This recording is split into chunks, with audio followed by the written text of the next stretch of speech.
Je pourrais dire qu'on met à disposition des étudiants des supports très classiques de type cours, TD, TP,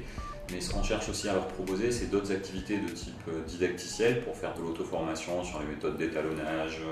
ou le nombre de chiffres significatifs qu'on utilise.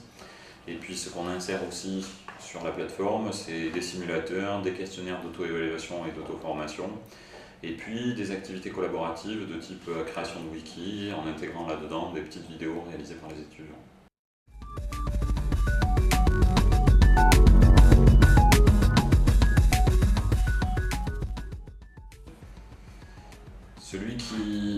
Ce qui me semble le plus important dans ce type d'activité, c'est d'avoir une synchronisation de l'ensemble des activités d'apprentissage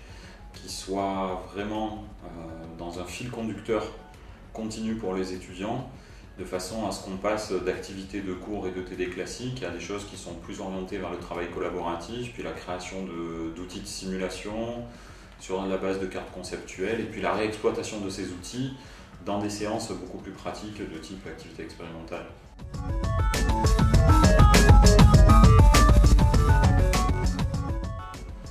Ce qu'on cherche dans ces cours, c'est de pouvoir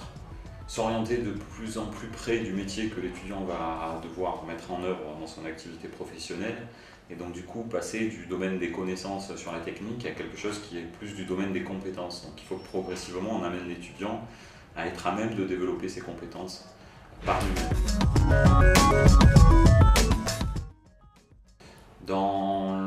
Dans ces cours-là, ce qui est important, c'est que, comme tout enseignement, c'est que l'ensemble de la séquence pédagogique soit totalement intégré, et donc on inclut les activités exploitant les outils de type nouvelles technologies au milieu de toutes les autres activités proposées aux étudiants. Et donc on utilisera l'informatique si c'est un outil pertinent, sinon on pourra avoir d'autres activités collaboratives en salle de classe ou autres, ou expérimentales, qui pourront être mobilisées pour atteindre ces objectifs.